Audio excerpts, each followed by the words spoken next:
प्यारी साध संगत जी, प्रेम से कहना धन निरंकार जी। आशा करता हूँ सतगुरु माता जी की कृपा आप सभी पर हो रही होगी। साध संगत जी, जो हम दूसरों को देते हैं वही लौटकर हमारे पास आता है, चाहे वह इज्जत हो, सम्मान हो या धोखा। और साज की साखी इसी विषय पर आधारित है। तो चलिए आज की साखी सुनते हैं। साध संगत जी, एक गांव की आखिरी कोने में दो वृद्ध महिलाएं रहती थी। दोनों के घर की दीवार एक ही थी। उनके घर के सामने एक छोटे से टीले पर साधु संतों का आश्रम था। दोनों वृद्ध महिलाएं आश्रम में सेवा करने जाती थी। साध संगत जी, संतों की कृपा से उन दोनों वृद्ध महिलाओं को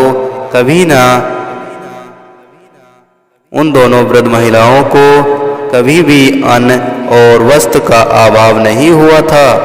वो एक साथ रहती थी, एक साथ काम करती थी। फिर भी दोनों वृद्ध महिलाएं के स्वभाव में जमीन आसमान का अंतर था। साध संगत जी, एक महिला उदार थी। उसके पास ना के बराबर था, परंतु अपने जैसे गरीबों को समय समय पर कुछ न कुछ जरूर दिया करती थी। और दूसरी वृद्ध महिला बहुत कंजूस थी, देने योग्य है। उसके पास बहुत कुछ देने योग्य है, उसके पास बहुत कुछ एकत्रित है हुआ था, परंतु कभी किसी को कुछ भी नहीं दिया करती थी। साध संगत जी, एक दिन की बात है, आसमान में बादल गरजने लगे, बिजली चमकने लगी और मूसलाधार बारिश आरंभ हुई। दोनों वृद्ध महिलाएं अपने अपने घरों में जा चुकी थी कि अचानक उस कंजूस वृद्ध महिला के दरवाजे पर उसे दस्तक सुनाई दी। वो वृद्ध महिला अभी भोजन करने भी बैठी थी। उसने सोचा कि शायद कोई तूफान में फंसा हुआ मुसाफिर होगा जो भोजन में अपना हिस्सा मांगेगा। ऐसा सोचकर उस महिला ने जल्दी जल्दी जितना खा सकती थी वह खा लिया और भोजन बचा उसे ढक कर रख दिया। फिर उस महिला ने दरवाज़ा खोला और वह अपने आप में बोलती जा रही थी कि रात दिन न जाने कहाँ से ऐसी आफत चली आती है, पल भर भी आराम नहीं करने देती। परंतु साध संगत जी, जैसे ही उस वृद्ध महिला ने दरवाज़ा खोला, उसे सामने एक सुशोभित साधु दिखाई दिए। वो वृद्ध महिला साधु को देखकर हैरान हो गई। साधु ने वर्षा से बचने के लिए सिर पर एक मोटी बोरी डाल रखी थी और उस भीगी हुई बोरी से पानी की बूंदें टपक रही थी। साध संगत जी, साधु ने वृद्ध महिला से कहा कि मैया, रोटी का एक टुकड़ा मिल सकता है क्या? साध संगत जी, वो महिला जानती थी कि ऐसे साधु संत जरा सी सेवा के बदले बहुत कुछ दे जाते हैं, इसलिए उसने तुरंत ही भोजन की थाली हाजिर की। साध संगत जी, उस महिला को बदले में बहुत कुछ मिलने की आशा थी। थोड़ा सा भोजन देने में भला वो क्यों हिचकिचाती क्यों? वह साधु भोजन करने के लिए बैठ गए और वो वृद्ध महिला साधु की ओर देखती रही। साधु के चेहरे पर एक तेज झलक रहा था। अब आश्रम के सभी साधुकों को वह वृद्ध महिला पहचानती थी, पर इस साधु को उसने कभी नहीं देखा था। उस साधु के चेहरे पर सुकोमल नम्रता और पवित्रता थी कि पहले दृष्टि में ही उनके अंश स्थल का आर पार देखा जा सकता था। पर साध संगत जी, वो वृद्ध महिला यह कहाँ से देखती कि वह साधु कौन है? यह जानने के लिए आतुर थी कि वह साधु क्या लाया है। साधु ने महिला से कहा कि मैया, कितना भयंकर तूफान है। वृद्धाओं की चिंता तो नहीं, गरीबों का क्या होगा, अनाथों का क्या होगा? अगर संसार में साधु संतों की कृपा दृष्टि ना होती तो मुझ जैसे गरीब की आज क्या दशा होती। साधु ने वृद्ध महिला से कहा, इसलिए तो मैया तुम्हारे दरवाजे पर आया हूँ, क्योंकि जो इंसान भूखे को अन्न और वस्त्रहीन को वस्त्र देता है वो तो धन्य होता है और स्वर्ग की सीढ़ियाँ उसके पास होती हैं। महिला ने सोचा कि यह साधु उदार देह होकर भी जाएगा, तो वह साधु से कहने लगी, महाराज जो दूसरों को आश्रय देता है उसके भाग्य को क्या कहते हैं। तो साधु ने कहा कि मैया तेरे भाग्य का मैं बलिहारी हूँ, तुझसे भी अधिक गरीब और दुखी लोगों के लिए मदद मांगने में यहाँ दो अपरिचित महिलाओं आश्रम में आश्रय के लिए आए हैं। बिजली गिरने से दोनों महिलाओं के घर गिरकर ढेर हो गए और उनके घर का सारा सामान नष्ट हो गया। वो दोनों बेचारी निराधार वृद्ध महिलाएं हैं। आश्रम के सभी खंड ऐसे ही निराश ईंटों से भर गए हैं। फिर भी हमने उन दोनों महिलाओं को आश्रय दिया, परंतु उन दोनों महिलाओं के पास पहनने और ओढ़ने को कुछ भी नहीं है। तुम यदि आज रात के लिए कुछ ओढ़ने या बिछाने के लिए दे दो तो सुबह जब कुछ लोग चले जाएंगे तो हम तुम्हारा सामान तुम्हें लौटा देंगे। सत्संग जी, साधु ने वृद्ध महिला से कहा कि मैया तुम्हारा तो सुरक्षित घर है, इसलिए तुम कुछ न कुछ तो जरूर दे सकती हो। साधु ने मदद मांगी तो यह सुनकर वृद्ध महिला निराश हो गई। वृद्ध महिला की आवाज बंद हो गई और वह साधु से कहने लगी, महाराज कुछ दूर पधारते तो धनवानों की कहाँ कमी थी, मुझ गरीब का ही घर आपको मिला। मेरी हालात ही दान देने लेने जैसी है, इसका भी तो ख्याल किया होता। मैं किसी को क्या दूंगी। साधु ने वृद्ध महिला से कहा कि मैया तुम क्या एक कंबल भी नहीं दे सकती हो। वो महिला ठंड से कांप रही हैं। वृद्ध महिला चौंक गई, जो कि थोड़े दिन पहले ही उसे एक सुंदर कंबल मिला था। वह अपने कमरे में गई और सोचने लगी कंबल कैसे दिया जाए। उसने पुराना कंबल उठाया और उसे तय करके रख दिया।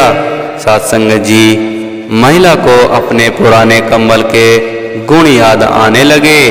पूरे 7 साल में उसका उपयोग कर रही, फिर भी यह कंबल ऐसा ही है कि वह बुजुर्ग महिला ने जाने कहाँ से आई होगी। नींद में लात मारकर मेरे कंबल को न जाने कैसा कर देंगे। भटकने वालों को क्या बयान होगा, जिंदगी में उन्होंने कभी ऐसा कंबल देखा भी नहीं होगा। वो दोनों तो बोरियों पर सोने वाले ही होंगी। जैसे जैसे महिला सोचती गई वैसे वैसे उसे अपना अनुमान सच्चा प्रतीत होने लगा।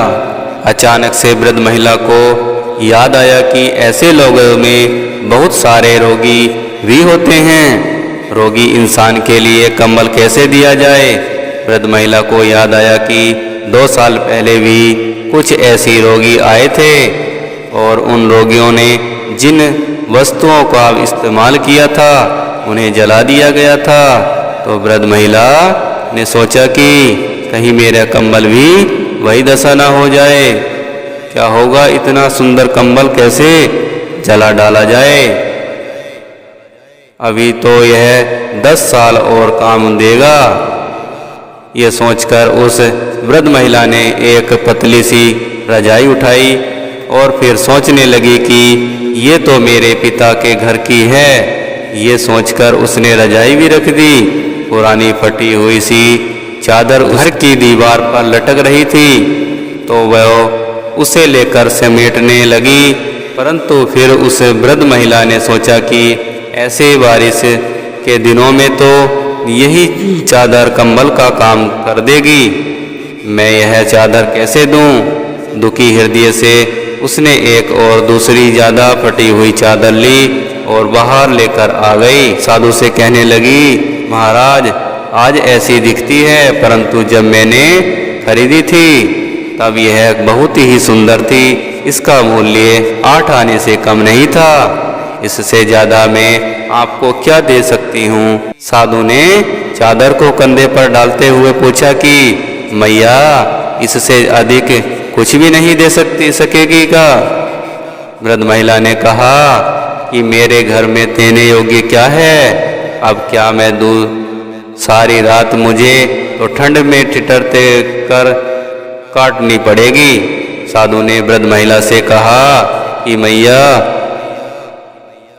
वो बेचारी औरतें ठंड से ठिठुरती हैं और तुम्हारी ही तरह वृद्ध हैं। वो सब कुछ गवा बैठे हैं, कुछ तो और दे दो। लेकिन बुजुर्ग महिला के पत्थर दिल पर कोई प्रभाव नहीं पड़ा। साधु वहां से निकलकर पास की दूसरी वृद्ध महिला के घर गए। वहां पर जाकर भी यही बात कही। निराधार वृद्धाओं की हालात सुनकर उस दूसरी वृद्ध महिला का हृदय बार आया। उसने कहा कि ठीक है महाराज। यह सोचकर वह दूसरी महिला अंदर गई और अंदर से नया कंबल लेकर आई और साधु को कहने लगी कि भाग्यवान की दया से मुझे अभी ही ये कंबल मिला है, इसे ले जाओ। और उसमें कंबल साधु को दे दिया। वह तुरंत महिला बोली कि महाराज, यह पुराना कंबल भी लेते जाए, यह काम आ जाएगा। यह रजाई भी और यह चादर भी किस काम आएगी? एक रातों में किसी भी तरह काट लूँगी। वो बेचारी औरतें ठंड से ठिठुरती रही होंगी। साथ ही साथ उदार दिल विधवा वृद्ध महिला ने कहा कि महाराज, मेरे कपड़े भी उनको काम आ जाएंगे, इन्हें भी आप ले जाएं। और दूसरी वृद्ध महिला ने जितना दिया साधु ने चुपचाप लिया। सत्संग जी, साधु के मुख पर एक उज्जवल मुस्कान लहरा रही थी। वृद्ध महिला ने कहा, महाराज, मैं तो बोरी पर ही रात काट दूंगी। उस उदार दिल महिला ने करीब करीब अपने घर का सारा सामान दे दिया। साधु के जाने के बाद आंधी और तेज हो गई। आकाश में भयंकर गरजने लगे और बहुत ही भयंकर हवा चलने लगी। वृक्ष गिरने लगे। अचानक एक भयंकर बिजली चमकी, महिलाओं के मकानों पर गिरकर जमीन में उतर गई। वो दोनों वृद्ध महिलाएं बच गई, परंतु दोनों के घर का सारा सामान उनका स्वाह हो गया। दुख से बिलखती हुई दोनों वृद्ध महिलाएं तूफानों में ठोकरें खाने लगी। तभी उन्हें साधु की मधुर वाणी सुनाई पड़ी। सत्संग जी, उन दोनों वृद्ध महिलाओं का हाथ पकड़कर साधु अपने आश्रम में ले गया। सत्संग जी, साधु के आश्रम के अंदर दीवार के पास छप्पर के नीचे उदार वृद्धा की दी गई हुई सभी वस्तुएं जो की तो रखी हुई थी। साधु ने उस उदार दिल महिला से कहा कि मैया, यह सामान तेरा है और तुझे वापस मिलता है। तूने जो दान दिया था वह खुद को ही दिया था। सत्संग जी, साधु की बात सुनकर उस उदार दिल वृद्धा ने साधु से कहा, महाराज, उन दोनों वृद्धाओं का क्या हुआ जिनके बारे में आप बता रहे थे? तो इस पर साधु महाराज ने उस उदार दिल महिला से कहा कि मैया, वो दोनों तुम ही हो। तुमने उदार बनकर निराश्रितों के लिए जो कुछ बचाया, वही भाग्यवान ने तुम्हारे लिए बचाया है। फिर भी दूसरी वृद्ध महिला की ओर देखकर साधु महाराज ने उसे फटी हुई चादर देते हुए कहा कि तेरा सब कुछ नष्ट हो गया, केवल इतना ही बचा है क्योंकि तूने इतना ही बचाया है। और चादर को देखकर साधु महाराज ने उस दूसरी वृद्ध महिला से कहा कि मैया, आज ये चादर ऐसी दिखती है, परंतु ये चादर जब खरीदी थी तब यह बहुत सुंदर थी। इसका मूल्य 8 आने से कम नहीं था। कंजूस महिला कुछ नहीं बोली, सिर्फ मुंह नीचे करके बैठी रही। सत्संग जी, वो साधु सिर्फ धीरे से हंसे। बिजली के चमकने कि रात्रि के अधिकार में साधु की सारी काया को तेजों से बना डाला। इसलिए साधुसंग जी कहा जाता है कि जो दूसरों को देते हैं वही लौटकर हमारे पास आता है, चाहे वो इज्जत हो या सम्मान हो या धोखा हो। उम्मीद करता हूँ कि साखी आपको बहुत अच्छी लगी होगी। अच्छी लगी हो तो कमेंट में ज़रूर बताइएगा। तो चलिए अब सभी मिलकर सिमरन करते हैं। तू ही निरंकार मैं तेरी शरण हाँ, मैनू बख्श लो। तू ही निरंकार मैं तेरी शरण हाँ, मैनू बख्श लो। साधुसंग जी प्यार से कहना धन्य निरंकार जी।